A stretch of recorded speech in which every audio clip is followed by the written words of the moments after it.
Californians have just approved Proposition 2, which will issue $10 billion in bonds to upgrade infrastructure for public schools and community colleges. Today, we speak with Al Muratsuchi, the lead author of Prop 2 and chair of the Assembly Education Committee, to discuss why new funding is critical for supporting quality public education. I'm a product of public education. I'm a son of immigrants. My parents are not university graduates. Just as I know that public education has really made a difference in my life, I want to make sure that those same opportunities exist for all kids, again, regardless of who you are or where you come from. We also dive into how the public education is doing in California and what needs to improve. I'm Sian Karami. Welcome to California Insider.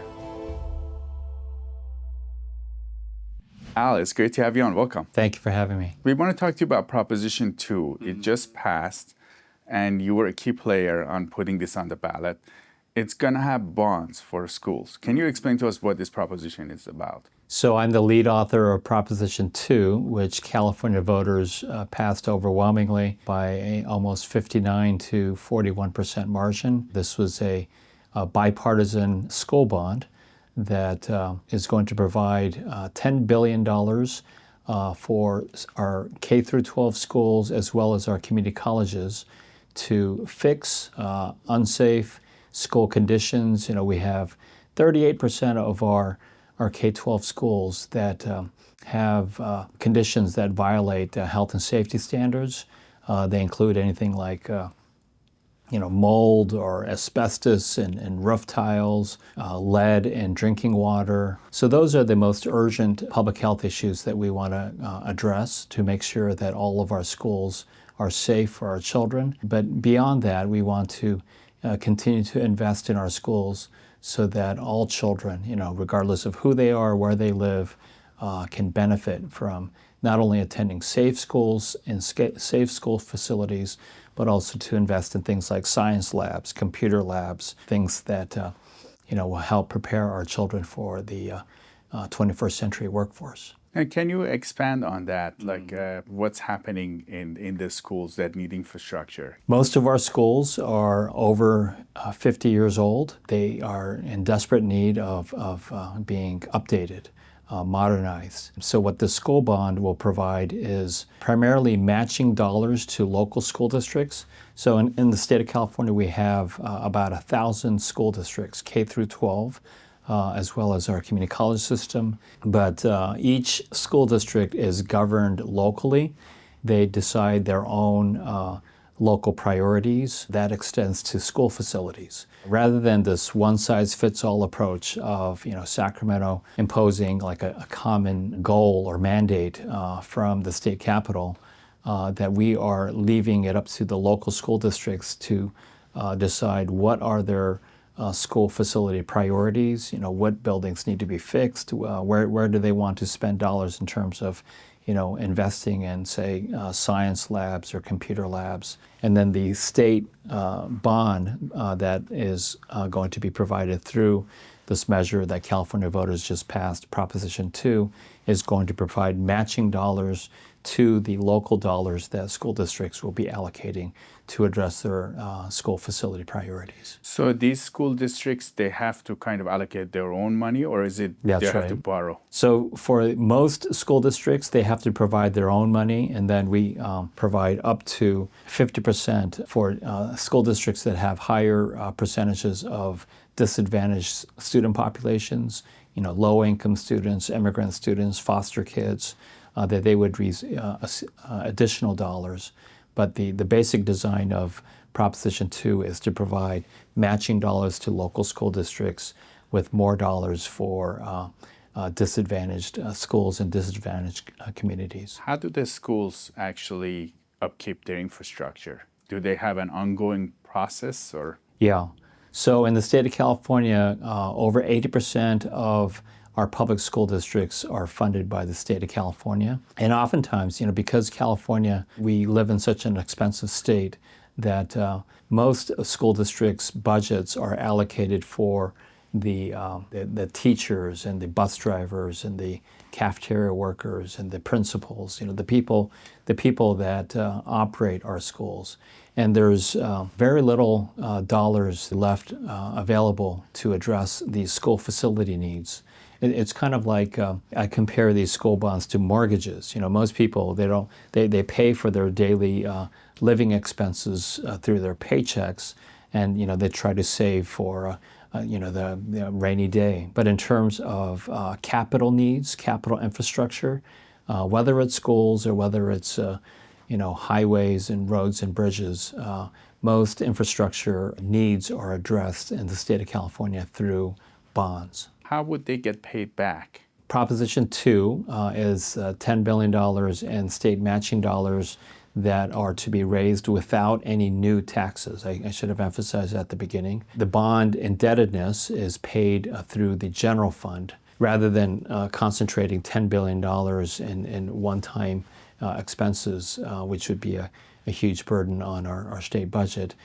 We pay it over time, essentially like a mortgage. So essentially the state government would pay for it. That's Was right. it because we had budget issues that you guys decided to do this as a bond? No, not at all. In fact, historically, whether in good budget times or in bad budget times, infrastructure needs have historically been addressed through these bond measures. And how is the condition of the buildings in the schools? You mentioned they're 50 years old. So, obviously, there's a big range in terms of the conditions of school facilities in some communities, say in Riverside, for example, rapidly growing communities. They're building new schools, and so their school facilities would be newer. But on the other hand, districts like Los Angeles Unified, I know that I represent the community of San Pedro. And San Pedro, their high school, while it's a beautiful, charming high school buildings, some of them are over 100 years old. Now, in terms of, you mentioned Los Angeles, and this is a county where there's a lot of schools might shut down, right? Yeah. As their enrollment is going down. What will happen to this infrastructure that's there already? That's a good point. So, it's, again, based on that local, the governance model of local control. It's up to every school district to make plans in terms of, which communities are growing, which neighborhoods are growing in population, and which ones, the population is declining and where it would merit closing down schools. Those are all difficult decisions that have to be made by the governing school board of each school district. Now, Al, we have a history in the state. Sometimes we pass laws and then there is no follow through. And Sure. we had that with Prop 1, where it was for infrastructure for water. The money was there, but I guess there was no construction, not a lot of it. What do you think will happen to Prop 2? Do you think there is going to be a process around making sure the money? Okay. I cannot speak to Proposition 1 because my focus is on public education. I chair the Assembly Education Committee. In terms of Proposition 2, the accountability comes, again, from the local school districts. Which schools are going to be fixed? What buildings are going to be fixed? What are the dollars going to be spent on? Whether it's replacing lead pipes with to get lead out of drinking water, replacing mold. Those have to be spelled out in these school facility plans. And then it's up to voters to hold these school districts accountable in terms of whether they actually spend the dollars as they promise through these school facility plans. So the schools would use their funds first, and then they will apply for the state. No, actually, they need to submit a school facility plan and indicate how much money that they can put up, and then the state would provide matching dollars. It may or may not be dollar-to-dollar matching, again, depending on the formula of what the percentages of disadvantaged students are. There's also a provision, there are a lot of rural parts of the state of California where they can't raise a lot of local bond dollars because they don't have a lot of commercial or residential tax base to pass local school bonds. And so in that case, Proposition 2, under the provisions that are called financial hardship, would provide up to 100% to address those local school facility needs. And how did you get involved with this? You put this on the ballot, right? Sure. Can you tell us? Yeah. Well, number one, we knew that the last time that we passed a statewide school bond was back in 2016. Those dollars that were allocated through the statewide school bond that passed in 2016 have long been accounted for.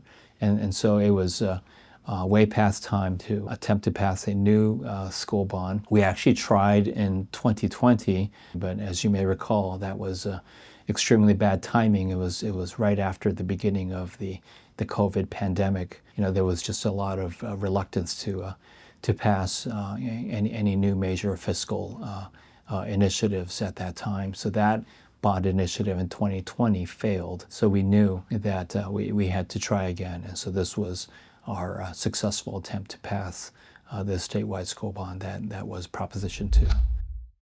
We are honored to be sponsored by Shenyun. Shenyun Performing Arts is reviving 5,000 years of lost Chinese traditional culture. It takes you back in time to the magical world of ancient China with a unique blend of brilliant dancing, beautiful costumes, and legends coming to life. The show choreography and production values are top-notch. However, it isn't just the technical ability of the dancers. It's the inner beauty and the devotion of the artist that will stir your soul to move you to tears. Make sure to go see it this year. Go to shenyun.com and book your tickets today. It was spectacular, so beautiful. I thought I was going to heaven. Oh, it was electric. I'm getting chills talking about it. It gets a 10 from me, that's for sure. It was that good. Absolutely marvelous. Hands down the best show I've ever seen. So Al, you mentioned that Californians voted for this 59% to 41. That's right. Shows a lot of support for education in California. That's right. I say whatever people put on the ballot, Californians would vote for if it's education. No, there were some initiatives, as you know, that as to education, historically, Californians, there's been bipartisan support to invest in our kids. Now, some people argue that education in California is not getting, public education is not getting better. Okay. And it's kind of, some people say that we go to Texas, they go to other states, they get better experience in public schools. What are your thoughts on that? So California, we are by far the country's biggest state with over 39 million people. We have, some of the most educated, most wealthiest communities in the entire country, but we also have one of the highest state poverty rates. We have by far the largest population of immigrant students from around the world. We have many English learner students. So that's all to say that we have communities that have some of the best public schools in the country. And we have many neighborhood schools that are struggling. By and large, I just came back from a national education conference, and so I was comparing notes with other states. For example, I was talking with the Secretary of Education from Massachusetts.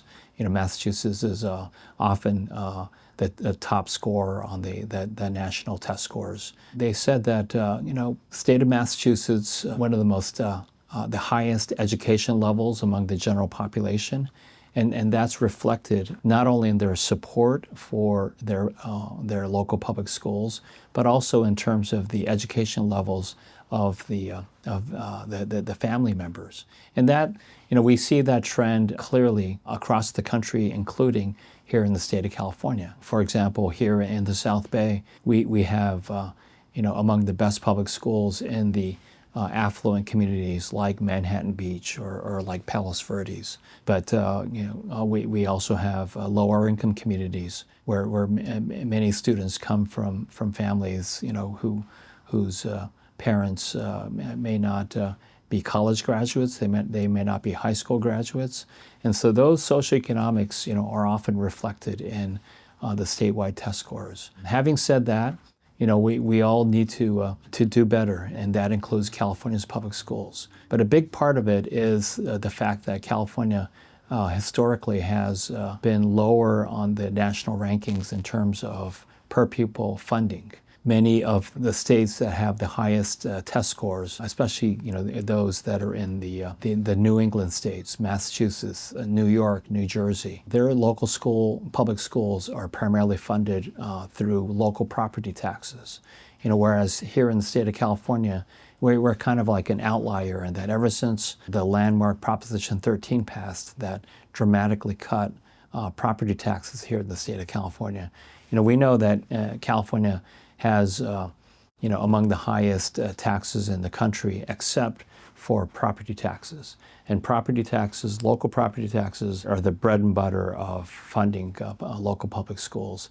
And that's where California is behind the rest of the country in terms of the amount of dollars that we're investing in our public schools and public education. Can you give us some ideas of how much other states are putting in education compared to California? Because I've seen some numbers. Yeah. We're at 23,000 per. Or is it different for other states because they get funding locally as well as from the state? Sure. So I was just reading, at this conference that I was at last week, where California ranks in terms of national per pupil funding. We used to be clearly in the bottom half of the nation, but in the last 10 years, with California's economy significantly growing, the legislature and the governor, we have made public education funding a top priority, and so we have moved up to, I believe our current position is around 21st in the country in terms of per pupil spending. It's not in the bottom half like we used to be. Before Proposition 13 passed, California used to be in the top 10 in the nation in per pupil funding, per pupil spending in public education. Now, the latest survey indicates that we're maybe above the national average, but not that far above. Money is not everything, but it does translate into being able to attract good teachers in the classroom, being able to provide for art and music programs, that are a big part of the quality of education. And so those are the kind of investments that I'm working on to continue to improve California's public schools. Now, in your opinion, what's the biggest challenge the California schools face?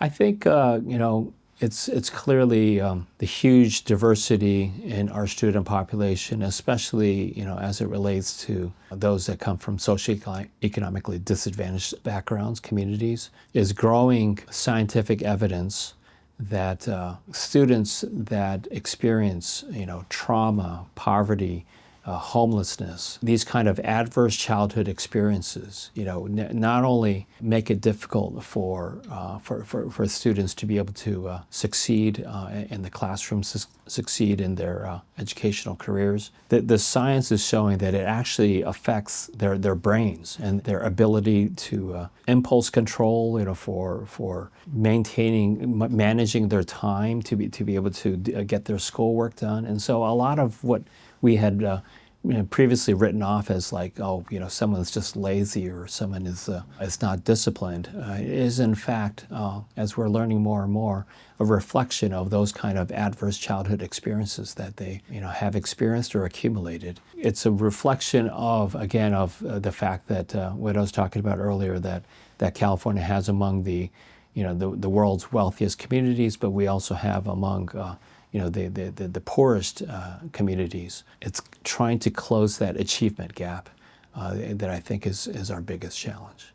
Something that we have heard from educators, they've kind of become like daycare in California. In a sense, the parents drop off the kids and then they tell them this is their responsibility. And then parents are not as involved in the education system, and they probably would vote for the bonds. What are your thoughts on that? There are clearly differences in communities in terms of the culture of education, how important education, how much of a priority education is in different communities. For example, I know that in the Asian immigrant communities here in the United States, a lot of times we'll see so-called model minority stories of Asian students whose parents worked in like liquor stores in South Central LA, that they would go on to Harvard, and people would look at these so-called model minority kids and say, well, why can't all kids be like that? What a lot of times people don't realize is that even though those Asian immigrant parents, are maybe struggling in a liquor store or a grocery store in a poor neighborhood, that they in fact were college educated back in their in their homelands, and, before they had immigrated to the United States. And so they came from a culture and a family history of, recognizing the importance of education. And I think that's not limited to the Asian community, to the Asian culture. Now, Al, you're pretty passionate about education, from what we've gathered. Yeah. Why? Yeah, so I'm a product of public education. I'm a son of immigrants. My parents are not university graduates, but they always instilled in me the importance of getting a good education to achieve the American dream. And I continue to be a true believer that education is the best way to achieve the American dream, and I'm living proof of that. I grew up on U.S. military bases in the tiny island of Okinawa, and closer to Taiwan than it is to mainland Japan. Attended public schools, had the privilege of being able to attend great public universities like the University of California, and was able to become first a lawyer and then an educator, and now to serve in the legislature of the world's fifth largest economy. That I would not have been able to do all of these things but for the great public education that I've received. Just as I know that public education has really made a difference in my life, I want to make sure that those same opportunities exist for all kids, again, regardless of who you are or where you come from. And how did you get into public service? Why did you decide to get into public service? I went to Berkeley for college, and a kid from Okinawa that was suddenly placed in a massive public university like Berkeley. I was pretty apolitical when I arrived, but as I received my great education at Berkeley, both inside the classroom as well as outside the classroom, I really took to heart the mission and the tradition of Berkeley to teach that you're not just learning just for your own sake, but you're learning in order to make a difference and to change the world. And so, I really picked up that idealistic spirit at Berkeley, and that's really was my original inspiration to want to devote my life and my work to public service. Now, was it hard to get into Berkeley from where you were coming from? I benefited from these good public schools that were provided on the U.S. military bases.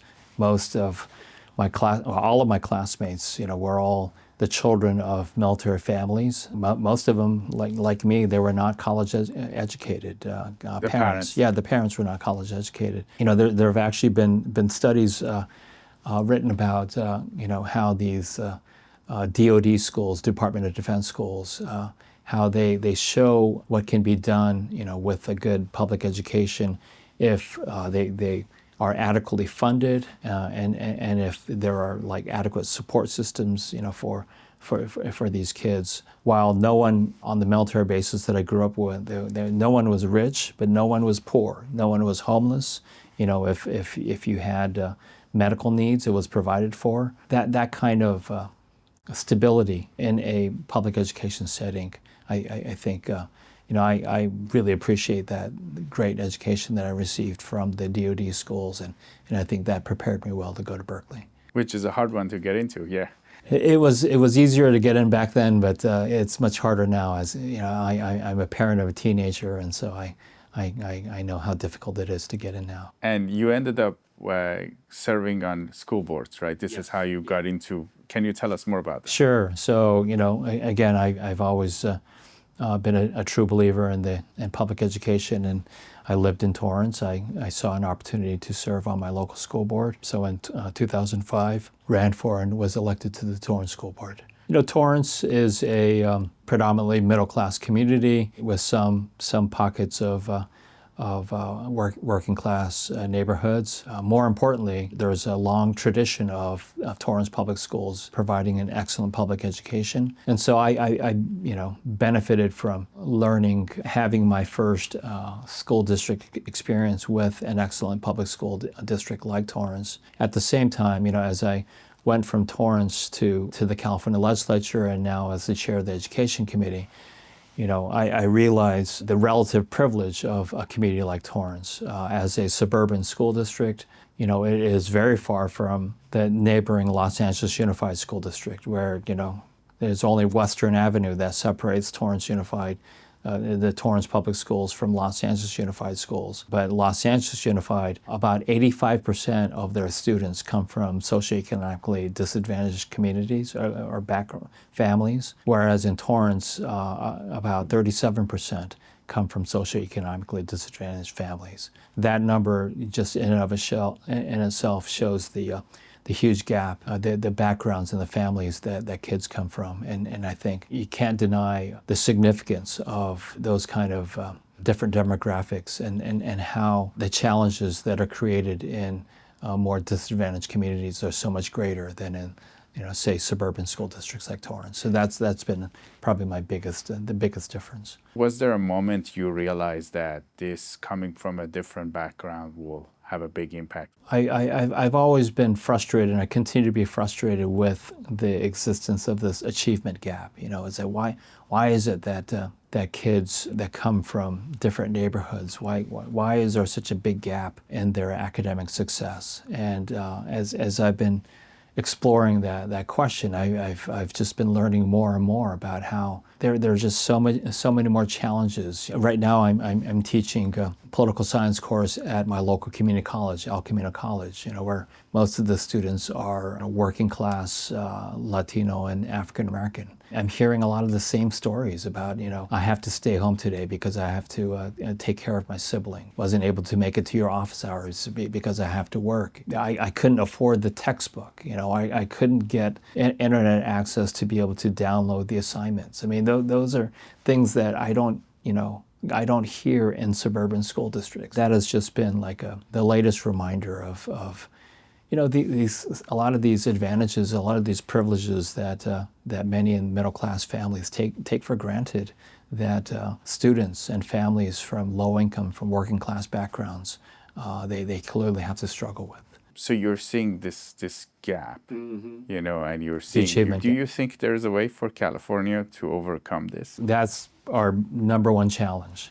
How do we close that achievement gap? That some people call it an opportunity gap. Every child, regardless of who you are, where you live, have the same opportunities to be able to succeed. I think that's the fundamental promise as well as the fundamental challenge of public education. Public education is supposed to be the great equalizer, where kids, again, regardless of your background, have the same opportunities to succeed. But we know that the realities, of that they bring to the classroom is not just the realities that we have in the classroom in terms of having equally qualified teachers and equally funded classrooms, but it's all of the realities that they bring to the classroom. Before they arrive, did they have breakfast or did they have dinner the night before? How can you study and learn if you're hungry, and that you didn't have the dinner the night before? Those are the kind of realities that we're facing in the big diverse state like the state of California. And so we're trying to address that, through a progressive school funding system where school districts with the largest populations of needy, of socioeconomically disadvantaged students get more funding. We've tried to prioritize mental health support, free meals, after-school enrichment programs. We're trying to expand early childhood education because we know that in middle-class communities, families are sending their kids to Montessori or to preschools, whereas in working class families, they're often just staying at home playing video games. And those are the kinds of, they're already, when they get to kindergarten, it's like the kids from the middle class families, are already got a head start to those disadvantaged students. Those are the kind of those equity gaps that we're trying to close through public education. It's a huge, unfortunately expensive undertaking, but that's the fundamental challenge of public education. You've been in the Assembly for 10 years. Is it challenging to be in these roles when you're serving the public? Sure. I mean, there's number one, the financial sacrifice. I mean, prior to being elected to the legislature, I worked as a Deputy Attorney General in the California Department of Justice. I was making more money than I am as a legislator, but I'm having more fun, and I find my work as a state lawmaker more rewarding than my work as a lawyer. But the financial sacrifice is real. The time that I can spend with my family, it's clearly a sacrifice. I'm in Sacramento Monday through Thursday of the week while my family lives back home. 10 years not only of my life, but 10 years of my family's lives where I haven't been home for most of the week. I would say that those are the two big sacrifices. I get to wake up every day and go to work trying to figure out how to make the world a better place. That's what keeps me going. It makes the financial and the family sacrifice worth it, at least for me. And thank God I have a supportive, forgiving wife that lets me do this work. That is the reward of public service. One of the most rewarding jobs that I've ever had, and so I would encourage others to consider public service as a very rewarding career. California Assemblymember Al Muratsuchi, it was great to have you on California Insider. Thank you very much. Really enjoyed it. Let us know what you think of Prop 2 and the education system in California. And you can always reach out to me at siamak@californiainsider.com. And remember, I read all of your comments and emails. See you next time.